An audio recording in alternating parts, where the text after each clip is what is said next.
It was a rainy Tuesday night, the kind of night where Mainspring snapped just for fun.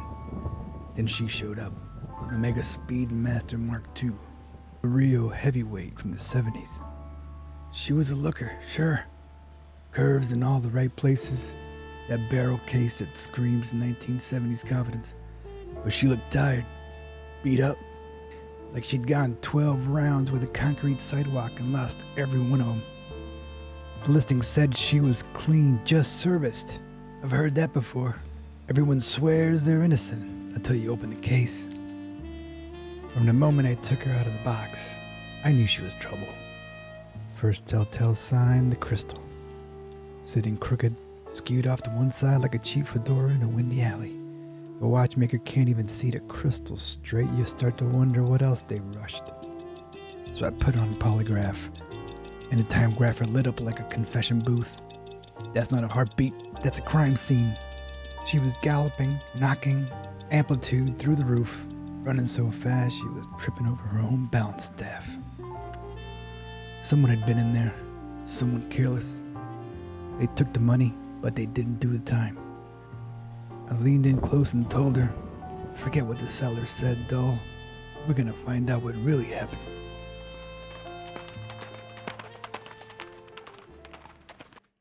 Hello and welcome back to the Watchmaker Studio.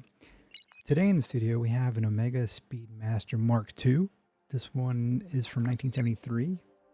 As you can see there, the bracelet is not correct. There's a few things that we can see right off the bat that are not correct. The bracelet is not correct. And we'll replace that with an original Omega 1162 bracelet. That is the appropriate bracelet for this model. Also, you'll notice that it's got a Tissot crown on it. We need to replace that with an Omega one, so we'll do that as well. So, great thing about this is that this restoration was actually chosen by you. I ran a poll for what should hit the bench next, and this Mark II won. So here we are. So this one was sold, like I said, it's freshly serviced. It wasn't. It's knocking from excessive amplitude. So here's our plan. We're going to tear it down. We're going to fix this movement. We're going to figure out what's wrong with it. And we're going to restore this case and install a new crystal, new pushers, new hands. We're going to restore the heck out of this thing. This one's mine, so I get to do whatever I want this time. So buckle up. This is going to be a good one. Now, Omega thought that this barrel-shaped case and internal tachymeter would replace the Moonwatch. It didn't, but it remains one of the best pieces of 1970s industrial design Omega ever made. Now inside is the Omega 861 movement. It's manual wind chronograph based on the Lamania 1873. Proven workhorse, right? Cosmetically, it doesn't look terrible. It actually looked pretty nice. No rust, no obvious water damage. Looks live, but we'll dig in. We'll keep going through it.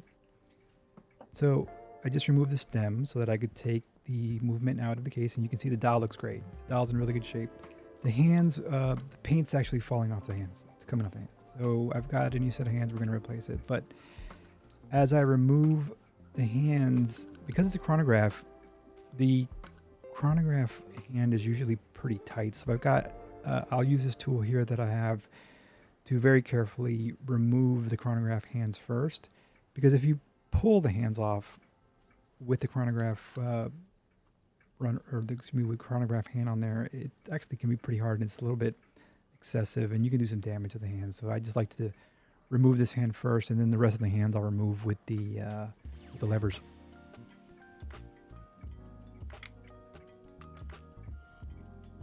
So here I'm just going to remove the hour and the minute hand, and then I'll remove each of the smaller chronograph hands. So the hand on the right is the minute recorder, and the one on the bottom is the hour recorder, all for the chronograph. And then the white hand on the left is the seconds for the regular time, not for the chronograph.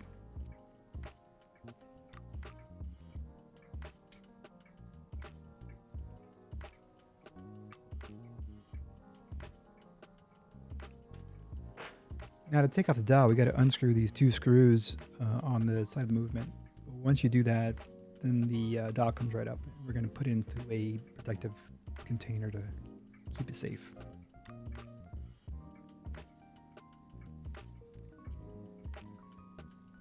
Take off the washer.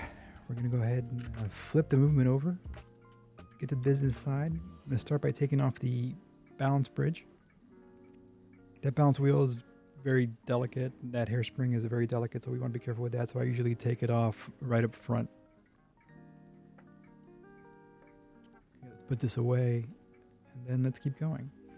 Now you're going to notice that what I'm going to do here, because it's a chronograph, all those different screws that are part of the chronograph are very specific to that particular area. In some cases, very unique, but they're very similar to other ones. So what I like to do when I work on a chronograph is to put the screws back in the hole that they came out of and just keep it that way. And take all the parts off, I'll clean everything, but I'll keep the screws there. Now I've got to carefully lift off the chronograph driving wheel. So to do that, I'm using this tool here.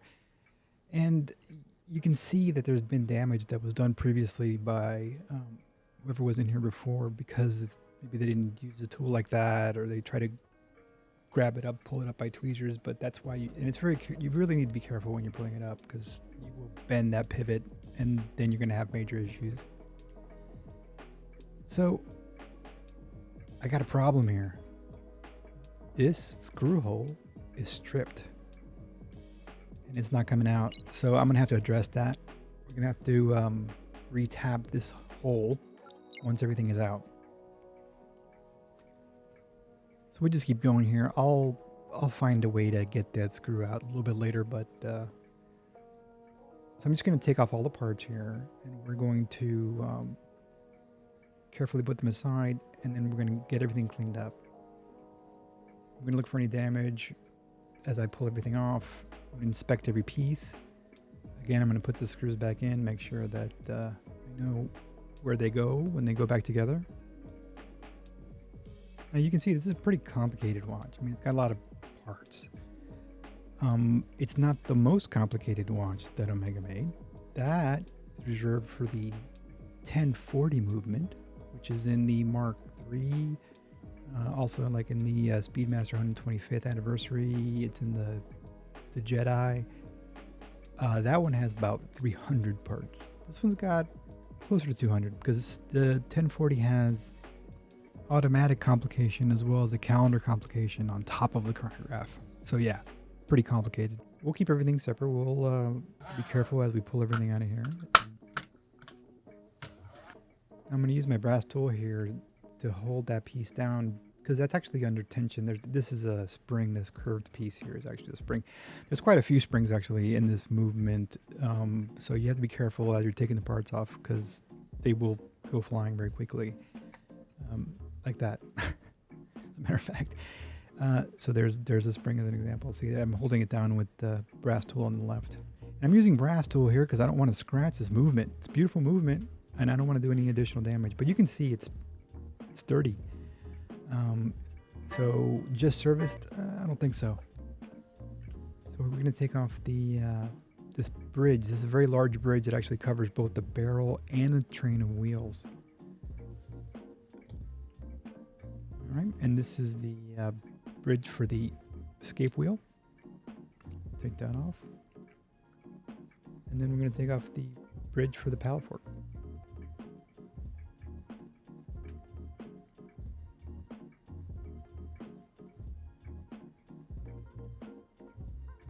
Now when I clean everything, I'm not going to clean the pallet fork with everything else. That I'm going to keep separate and clean differently, but I'll show you that. And then there's the barrel.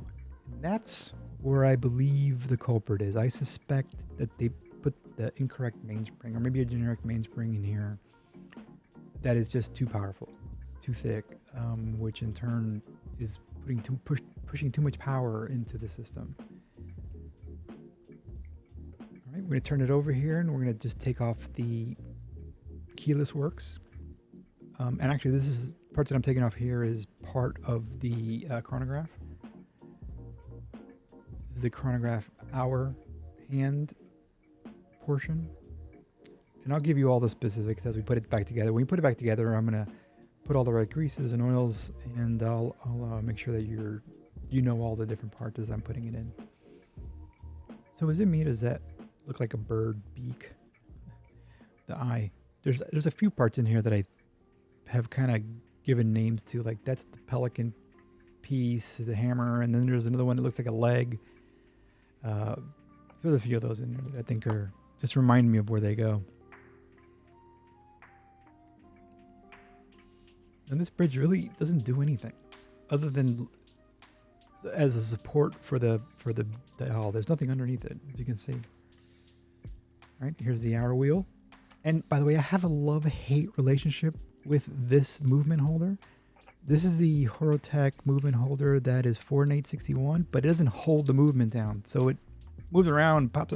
If I'm pushing down, it's okay, but if I'm lifting it anyway, it just pops right up. It's annoying. By the way, that was my Canon pinion remover, removing the Canon pinion, and which is actually attached to the center wheel. So you saw the center wheel came out when I put the Canon pinion on. All right, now this is the keyless work. So this is all the part that's attached to the crown. This is where you set the time and wind the watch. And then this is one of the most powerful springs in this watch. So we carefully hold this sucker down. It's holding down and pushing against that yoke. See, there's that movement moving again. This movement holder. It's a little frustrating. Okay, so we're going to get the rest of the keyless works out of here. We're going to turn it over, and we're going to actually loosen the setting lever screw, which will drop the setting lever out. And it'll also release the crown, so you can take the crown out.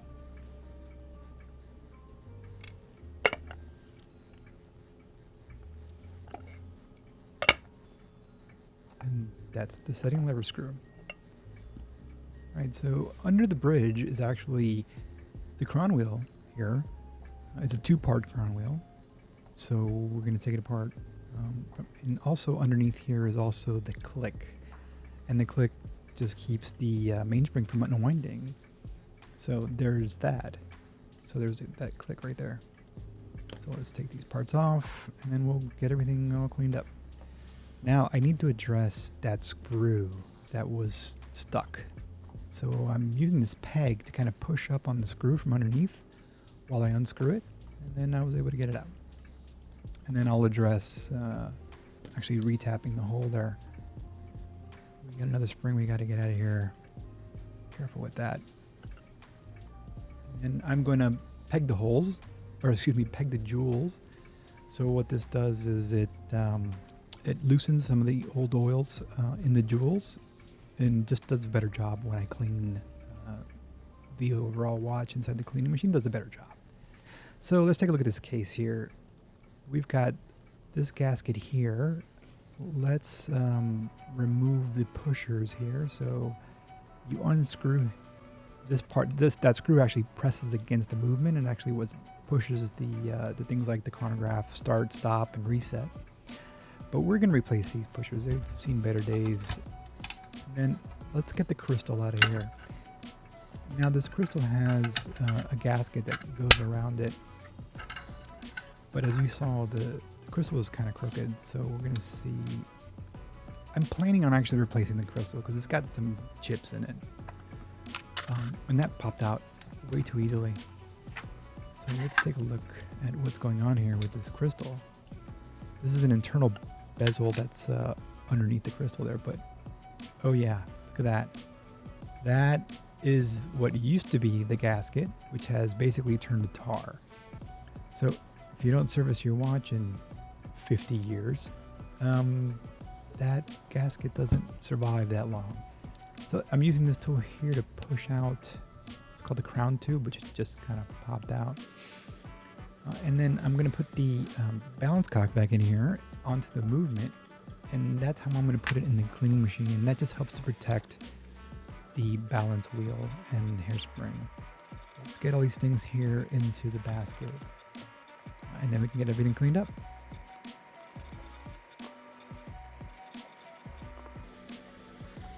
So let's get the mainspring out, the number one suspect of the overbanking that's happening, or the knocking that's happening in this system. So I'm just pushing down on the side of the barrel. Okay, and then there's the mainspring, and this is the barrel arbor. So I'll just get that out of the way. And then we're going to walk the mainspring out.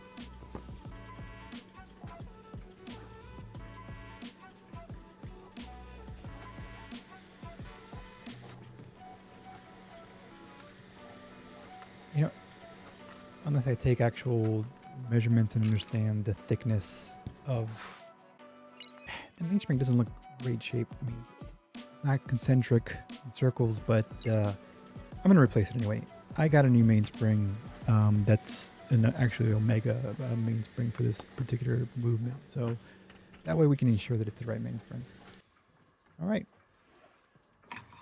so we'll get everything into my Uber Kiwi parts cleaner, which is part of a Kickstart program that I did. It's 3D printed, all the parts are 3D printed, and I put it together off of off-the-shelf parts. And it's got my cool new holographic sticker on it, which, by the way, I will send you along with a couple other stickers in a welcome package once you become a member if you join my Patreon. And if you haven't heard about Patreon, Patreon is a platform that lets viewers directly support the creators they enjoy. So instead of relying entirely on ads or sponsors, it allows people to help fund the work that they want to see more of. I do it. I support creators and other artists on Patreon of folks that are creating things that I'm interested in. And that support really helps to cover the tools and parts and equipment and movements and the time that it takes to do these restorations. It's not, and making these videos. Video takes quite a while to make, actually much longer than it takes to fix the watch. But I really appreciate the support. I've got some wonderful members of my Patreon on here, and I want to give a big shout out and a thanks to Brendan, Dave, John, Christian, and Brett. Thank you. Thank you for supporting me. I really appreciate it. And if you want to help support this channel and see more of these kind of restorations, please head over to my Patreon and sign up, and I would really appreciate it. By the way, I've also created some additional or some 3D printed tools that I created. I actually just created a new dust cover for the Weechi timegrapher, which allows you to, I'll show you a picture of it, that allows you to, put the cover on the actual microphone. So while you're doing the testing, it actually covers it. So I have that over there on my Patreon if you're interested. All right. And here are all the parts, and they're nice and clean. And yeah, it's a lot of parts, but it's not too bad. It's okay.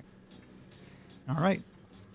Here we have our fresh, new to me Omega 860-1208 mainspring.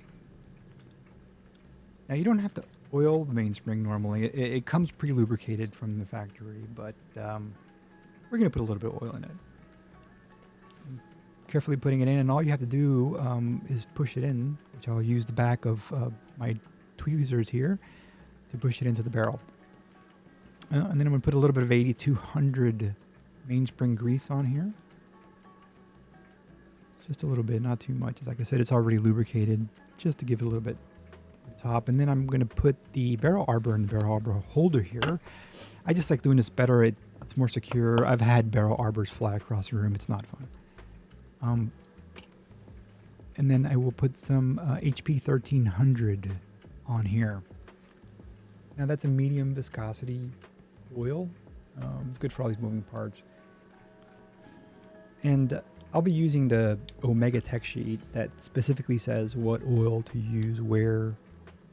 I've got the barrel together, but I actually took off the pinion and driving pinion and friction spring because there's a couple spots that I need to oil. So put some HP 1300 on the bottom of that one and a little bit on these two tips here on the friction spring. And we'll put this back on and put in two of the tiniest screws ever. Get those in there. All right, I'm using this 3D printed holder for the movement, because at least it holds it, doesn't move around, so it's a little bit better for me. So we're getting some HP 1300 here on the center wheel. And we're actually starting to train wheels, so I'm going to start with the escape wheel, and then the fourth wheel, and then third wheel, and then finally the center wheel.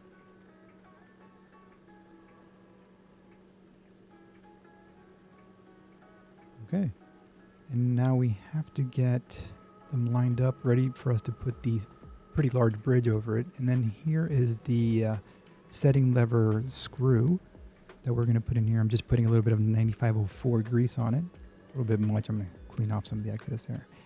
Now this is the bridge there. We got to put the click on here. And we have to put the crown wheel. This is a little bit of HP 1300 on that. Now I'm putting some 9504 grease where the crown wheel goes. Actually, Omega calls it the crown wheel and the crown wheel core. But because of that core is why it doesn't need a reverse threaded screw. By the way, I put some HP 1300 on the crown wheel there. Okay, and we put the ratchet wheel on, and now we're going to put the bridge on. And I'm just checking to make sure that all the pivots are in the jewels properly, so we don't have any issues there before we tighten it down. It's very important. Very easy to break a pinion. Don't want to do that. Okay, we're going to get the escape wheel back in and put the escape wheel bridge. Escape wheel bridge. It's an escape wheel bridge. Yes, escape wheel bridge. Just verified. All right. Okay, so pretty much at this point on the movement side, we're checking the mainspring, making sure the click is working, good to go. Now we're cleaning. I'm using something called one dip to clean the pallet fork. Get it in here carefully. Cleans it very well, but you don't want to put it in with strong cleaners like in the cleaning machine, because those jewels are held together with shellac. And you might be familiar with shellac from like furniture, things like that. It's the same thing. Same shellac. It's actually an excretion from a beetle. I don't know, it kind of sounds gross, but I've been using it for a very long time. So we're turning the movement over here, and I'm going to start putting in the keyless works. And we're putting the keyless works in because I need to be able to wind the watch so that we can test all of the actual watch movement. So that was the sliding pinion and the winding pinion that have gone in there. And then get the crown in here. All right. And, we're going to put some 9504 grease. By the way, that was 9504 that I put also on the sliding pinion and the winding pinion. And we're just putting in the yoke here. Okay. And now this is the setting lever. Now we got to do a little bit of a dance because we got to screw that in from the other side of the watch. So what I like to do is take a tiny bit of Erotico and hold it in place. Then I can hold it up and screw it in, tighten it up, and then take the Erotico off. That's a lot easier than trying to hold it with your finger and hope for the best and have it fall down 4 times. It gets annoying. So now I'm putting HP 1300 on the posts that hold the different intermediate wheels and the minute wheel. These are the intermediate wheels here. And these are what transfer the power from the sliding pinion, winding pinion to the hands of the watch. That's all part of the this works. Okay, that is the yoke spring, which is, like I said, probably the strongest spring in the watch. It will go a very long way if you're not careful. I'm going to put 9504 in all the parts where we're having the metal on metal friction, and I'm going to clean off some of the excess here with some Erotico. All right. So that part we just got done there is the keyless works, and then the motion works is the part that actually has the hands on it. So like the minute wheel, the hour wheel, those pieces are considered part of the motion works. And this large piece, it looks like a cover that I just screwed down and put some grease on, is actually the setting lever spring. You can see it's like a spring there for the setting lever. And that's your switching between winding and setting the watch there. All right, let's turn it back over. Give it a little bit of a wind. Let's check, make sure that the wind is getting all the way to the pallet fork. Perfect. See it's snapping over. Good. And let's oil all the jewels. So in the jewels, we'll put 9010, Mobius 9010 on these. And then on the center wheel, we'll put HP 1300. But the rest of these will be 9010. Now I'm putting some of that HP 1300 in that spot right there. That's actually where there's another wheel that's going to go. And I'm going to go ahead and take care of this. This is the underside of the balance wheel. We've got a setting, the jewel setting here. I'll take it out and put in that one dip, get it cleaned off. And then I'm going to take the jewel out and clean it, and then oil it and put it back in. This is Watchmaker paper. It's a specific paper that you use for watchmaking. It doesn't leave any residue or any fibers. And that is a leather buff that I'm using to kind of hold it against the paper to rub it across there and get it cleaned up. All right, I'm going to put a tiny bit of Mobius 9010 on this particular jewel. Now that this jewel is tiny, very small.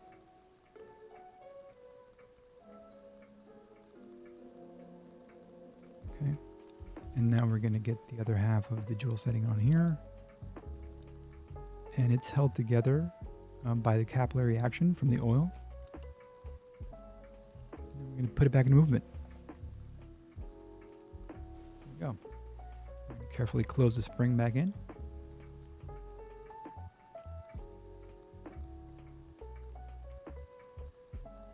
All right, and now this bridge, like I mentioned before, doesn't really do anything. It just kind of lists the height of the plate for the dial to lift off a little bit. And then this piece and the associated piece that I'm putting the screw in right now, which I call it the pelican hammer. It looks like a little pelican head on it. That is the hammer for the hour dial for the chronograph. This is the hour recorder runner, and that hammer that I mentioned before, the pelican hammer, is the hour hammer. And this bridge is the hour recorder bridge.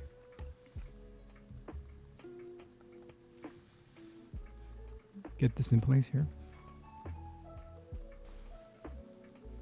And we're going to put a little bit of HP 1300 on the center wheel, and then put the canyon pinion, push that in place. And just check everything, make sure that it's all turning smoothly. We're putting a little bit of HP 1300 on, that is the runner intermediate wheel, and then the hour runner wheel.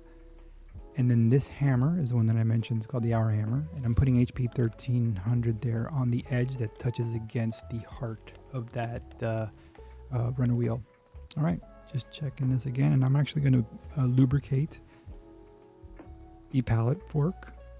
So what I'm going to do is I'm going to put a little bit of oil on there.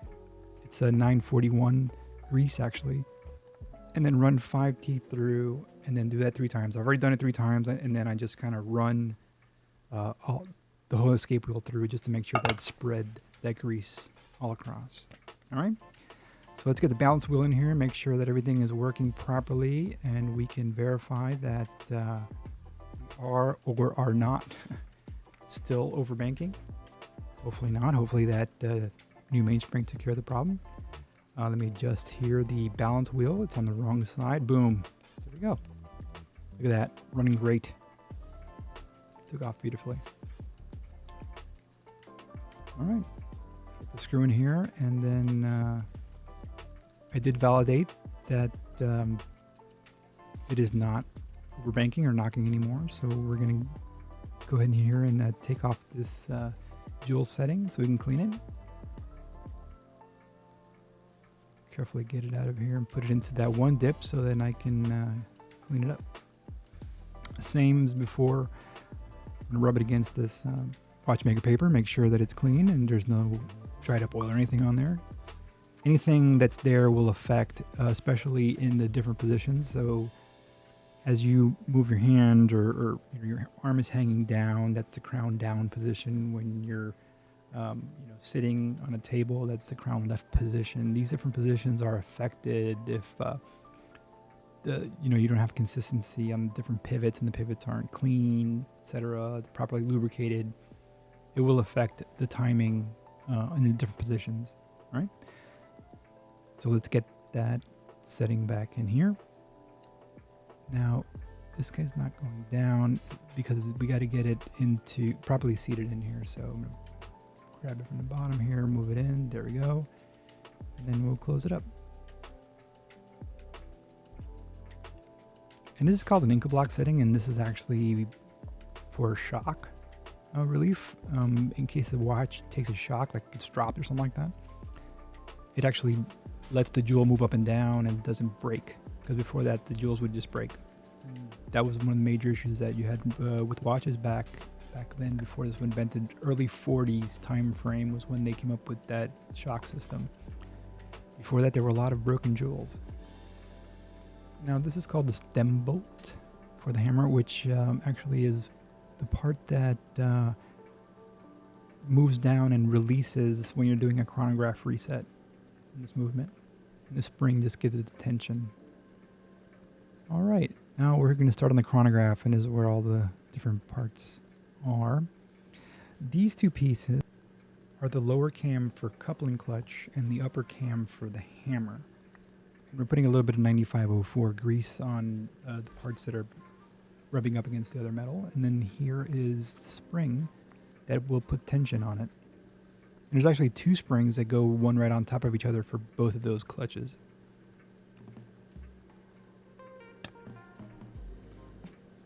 The cam jumper. Trying to get it in there. It's a little bit tough. Got it. A little bit of tension. There we go. Get it in there. And then the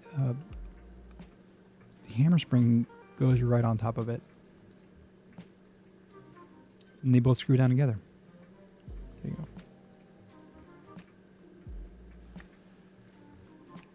And we're going to put a little bit of 9504 on the mating surface, a little bit of HP 1300 on these posts. And this little spring here, it's called the operating lever spring, and this is the operating lever yoke. And this requires a little bit of a dance here to get it together. So what I do is I put a little bit of a wind in the screw, not too much, and then I can move it over, and then you put the spring in place, and then you can kind of pull it over and underneath it because it kind of goes into the little hand there, and you tighten it down, and then you can see how it works. There you go.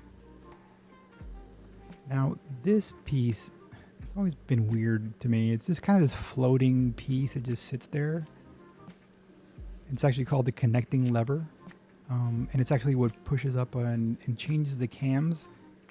That when you push this particular piece here, which is the button that you push to start and stop the timer, watch, I will pull it back, and that spring tension will push up against it. But that right there, that tension is what's holding it in place. And we're going to put a little bit of 9504 in these two spots here. And this piece that I'm screwing down, it's called an operating lever. Actually, it's called an operating level with 3 extensions. Sure. But yeah, you can see how it works. That one piece is literally just under that other piece, under tension. So we put some grease on there, so I'm just cleaning off the excess. We don't need too much grease sitting there. All the parts floating around the movement. Now this is the friction spring for the chronograph runner. Just make sure it's in the right place there, screw it down properly, and then this is the chronograph runner. And we're going to put a little bit of HP 1300 here on the stem, and then we're going to put it right there in the hole where that spring is. All right. Now, here's my first mistake. Notice that I'm putting this wheel on top of the chronograph runner. Yeah, not correct. That's okay. We're going to come back to it. But I wanted to make sure that you were tracking that it's a mistake, so you didn't do it. So that was the chronograph minute runner jumper and a minute runner jumper spring that are attached to the chronograph bridge that goes over the chronograph runner and that particular wheel that I said that was on top of the chronograph incorrectly, which is an intermediate wheel. And then there is the minute recorder runner. Okay, and here I am, you know, checking everything to make sure and thinking I know that everything is right, but it's not. But I'll come back to it. All right, let me get this screwed down here and see that minute recorder jumper.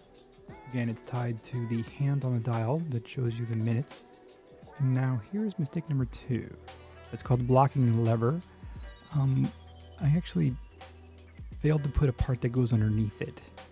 And I think what's interesting is that if you look at the parts list and you look at the tech sheet, the part that's underneath it isn't even there. It's assumed that it would be stuck to that blocking lever. It wasn't. So I'm just putting the chronograph driving wheel here, carefully pushing, make sure to push straight down. You want to be very careful not to bend the extended pivot of the fourth wheel, which is what the second hand goes on. All right. And now here is that screw. I did retap that hole off camera. Sorry, I didn't get that on camera, but I retapped it so that screw was able to go in there and not just spin around forever. And here is the intermediate runner wheel, which passes the power from the driving wheel to the chronograph wheel. And this is the bridge for that. We're going to put a little bit of Mobius 9010 on. I put some on the bottom pivot, and I'm putting some on the top. And this particular spring is called the coupling clutch spring. And that's putting tension against that larger piece, which is called the coupling yoke. And I'm putting a little bit of 9504 where it's metal to metal contact there, tightening it down. So as you can see, there's a lot of springs, right? A lot of springs, a lot of yokes, a lot of moving parts. But that's a chronograph for you. Okay, and this is that hammer spring. Remember, I had actually put it on before, but I had to take it off to put that other piece down. And that's on top of that clutch lever right below it. Get that tightened down. And that hammer spring attaches to this hammer here. And this hammer is what pushes up against the chronograph wheel. I'm going to put some 9504 grease in the parts here that rub against the metal. And then on the face of them, I'm putting HP 1300 on the pieces that rub against those two wheels to reset the dials, the hands on the dials. That's what that does. So we're going to carefully pull back this spring here and then put it onto the hammer. There you go. And that post had HP 1300 on it as well. Okay, so now I'm testing here and I'm thinking to myself, this isn't working. Something's wrong. What's going on? This should be landing on this hand. Wait a minute. But there's that wheel in the way. Oh yeah, that's right. That's the wheel that I put on top of the chronograph runner instead of underneath it. Okay, well let's take off that bridge and fix that wheel, that intermediate wheel. Put it in the right place.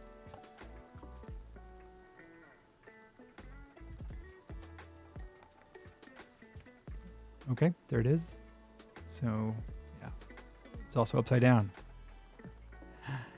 Get it under there, put it inside its pivot hole, and then it matches up nicely with the minute recorder wheel there. Minute runner, excuse me. And you can see where the hammer presses up against the flat part of the heart of that wheel. That's what resets the hands on the dial. Put this chronograph bridge back on here. Make sure all the pivots are in the right places. And this should work a lot better.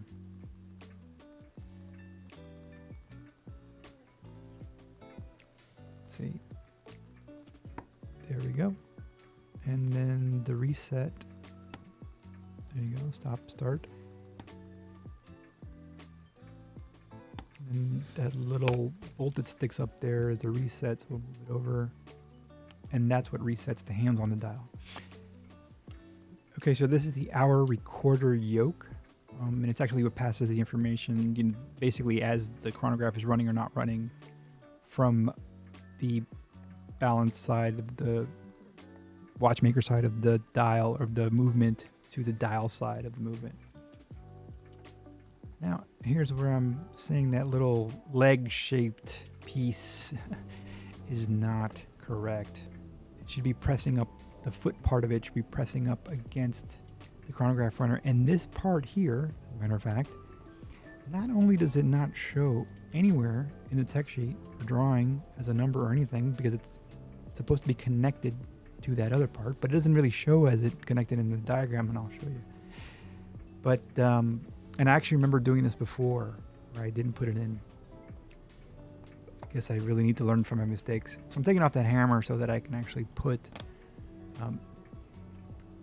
this leg-shaped piece back in here now, which is called the blocking lever.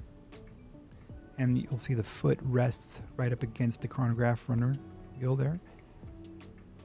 And that's what stops the chronograph runner when you hit the stop on the chronograph. Pushing that hammer out, the hammer spring out, so that we can get it back in place. And there you can see this, how the spring is supposed to work, and press the foot part of the blocking lever onto that chronograph runner. All right, now I had taken the balance bridge back off because I didn't want the parts moving when I was, for example, pushing in the chronograph driving wheel onto the extended pivot of the fourth wheel. And here I'm checking the engagement between the chronograph runner wheel, the chronograph driving wheel, and the chronograph runner, the intermediate wheel. Okay, now we're turning it over, and we're now on the dial side. Now, this is called the switch mounted, and it's actually what connects to the piece that goes all the way through to the other side of the dial, over here onto the hour recorder side. And then this spring is a spring for hour recorder stop lever. Okay. Put a little bit of HP 13, actually that's 9504 grease on that little edge. And then this piece is the hour recorder stop lever. And you'll see how this works here in a second. And now we're going to put in the operating lever for the hour hammer and the pusher stem. That first piece I greased was the pusher stem, and this is that lever. And you'll see how they fit into the side of the movement. And this is what the pusher pushes on when you reset the chronograph.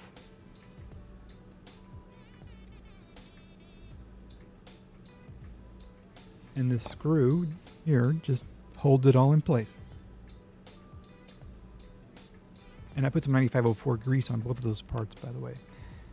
And this little screw actually attaches to that spring I mentioned earlier. So we got to push up on the spring, push forward on it, and then we screw the screw down, and it grabs onto that screw. And that's what moves that hour recorder reset hammer. There you go. Okay, now this spring is the hour hammer spring, which to me looks like a penguin, like the head of a penguin. I don't know. And it's pushing up here against the hour hammer.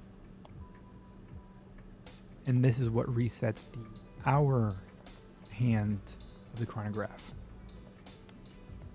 All right, and that's the hour wheel. The hour wheel and the minute wheel attach to that. Well, the hour wheel attaches to that wheel. All right, so let's get a dial back on, and this dial looks pretty good. We've got a little bit of dust on it, so let's screw it down with these two screws on the sides. And then we're just going to dust it off. We're going to use this light brush here just to dust it off. It's really in great shape. This, by the way, is a racing dial. So there's a couple of options for the Mark II. The regular Mark II has just black and white. The dial is black with white hands, and then this one that has the orange and red, and the gray dial is the racing dial, which I think looks much cooler. All right, so let's get the hour hand on here. We'll press it down. All right, we want to get this to the right level. And it's very important to have clearance between all these hands so that they don't touch each other, because they will absolutely stop the watch if they touch each other. So I don't have to worry about a calendar here, but I want to make sure that the minute hand is right at 12 when the hour hand is at any particular hour. So usually I do it at the 3 o'clock position. So I'll put the hour at 3 o'clock, and then I'll put the minute hand in there at midnight. Now, this is the chronograph seconds hand, and I do a reset right before I do this, before I set it in place, to make sure that it's right at the 0 mark when I push it in. And then this is the minute hand for the chronograph, and this is the hour hand for the chronograph. Again, all of them are set right to 0, and before I press these down, I always reset the chronograph and push the reset down. Okay. Looking good. And now this is the second hand. Now this just runs the seconds continuously on the watch. And these are the seconds for the time. There you go. You can see the seconds for the time in that white hand, and then the big orange hand is the seconds, and you just saw the minute hand switch over to 1. And we're going to reset it. Okay, good. Looks good.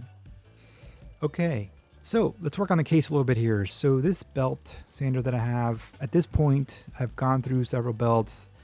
It's a long process, and I'll put more of this on my Patreon, but I'm actually getting that shiny piece there between the two matte parts, and it's at the right angle using this belt. This belt is at 5,000 grit. And what I'm doing here is I'm actually doing the sunburst pattern on the face of the case. And you can see how it's turning out. It's really good. We're not going to go crazy. You know, we got to be careful. You know, I can't put metal back. So we got to be smart about how we do this. But I think it looks really good. There was a couple of other things, adjustments, and then the polishing and the polishing wheel, which you've seen me do before in other videos. And then here we are going to be putting in the gasket that goes on the crystal. And actually the crystal has a groove in it. Now, what makes this difficult, and might have been why the crystal was not properly put in before, is that you need this special tool for this model watch. It's an Omega 9028 tool. And what you do is you push the crystal in with the gasket into this tool first. And it's a little bit coned in, so it allows you to kind of push it in and put slight pressure on the gasket. And then we'll put this bezel in, the internal bezel, and then put that tool with the glass over that, and it fits right perfectly into the groove. And then we can use our crystal pusher here to push the crystal into place. If you don't have this tool, it's very hard to get this in right, and it's very easily to mess up that gasket. So there you go. If you ever want to do this, you need that tool. I actually have, before I got this tool, which I got lucky to get this tool, I had a 3D printed version of it, which I got from my friend, the French watch collector, also a YouTube video. He was nice enough to send me that file, and I was able to print it out and use it before. But now I have this one, which is great. So now we're going to put the chronograph pushers in, and I'm putting Loctite on the threads of the chronograph pusher just to make sure that they don't ever come loose. And this tool here allows me to screw them into place. There we go. And then this will allow me to put in the crown tube that the crown tube goes into. There we go. So this pushes down on that. And then now we're going to put the screw that attaches to the chronograph pusher into here. And that chronograph pusher, when you push that, it actually pushes that screw into the movement, and we have a problem. that screw is too long and we can't get it in there. Okay, so we're going to put it up against the old screw and compare the two. And yeah, you can see the head is twice as long as the other one. So, to the lathe! All right, so just really quickly, I'm going to kind of speed this up. But just on the lathe here, I'm going to reduce the size of the screw. And unfortunately, when you reduce the size of the screw, the slot's no longer there, so we got to put the slot back in. So this is a slot saw to put a slot back into the screw. Get it the right size. Now we can't leave it all nasty, so we got to put some chamfered edges on it and burnish the front of it so it's nice and shiny and works smoothly. But there you go. Easy peasy. Love having a lathe. All right. Now let's get this thing back together.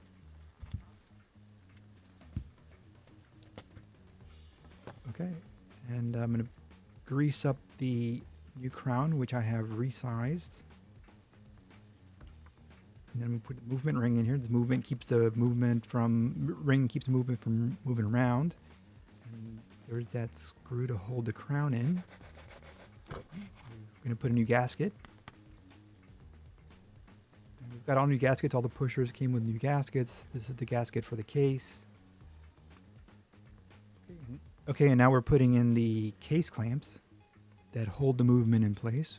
A couple of screws. And we can close this sucker up. All right. That case is looking pretty good. Let's tighten it up here with my 8-ball. All right. So let's, we're going to get this cased up. We're going to put the bracelet back on here. Now I got the period correct, the 1162 bracelet on here. So it's looking sharp. Definitely like this bracelet better. And once I get this on here, we are going to put this on the timegrapher because we need to check our work. And this is important. We need to make sure that the work that we did is right. All right, so here we are in dial-up position.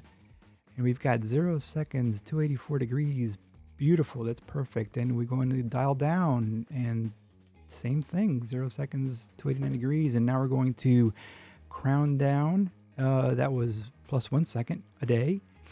And then the crown left is minus 4 seconds a day. So that's pretty good. It's a delta of about 5 seconds across 4 positions, which is awesome. And then what I'm doing here is I'm actually testing it with the chronograph running and without. And pretty much the same, which is great. We want to test it. We don't want to see any significant drop in amplitude or timing. So this was a heck of a lot of fun. I'm really thankful that you guys stuck it out and are made it all the way to the end of the video. So please like and subscribe and put your comments because I read and reply to every single one of them. Let me hear about it. Let me hear about your thoughts. If you've got any interesting stories, I'd love to hear about them as well. Come over to Patreon and join us over there. And I'll see you next time here in the Watchmaker Studio.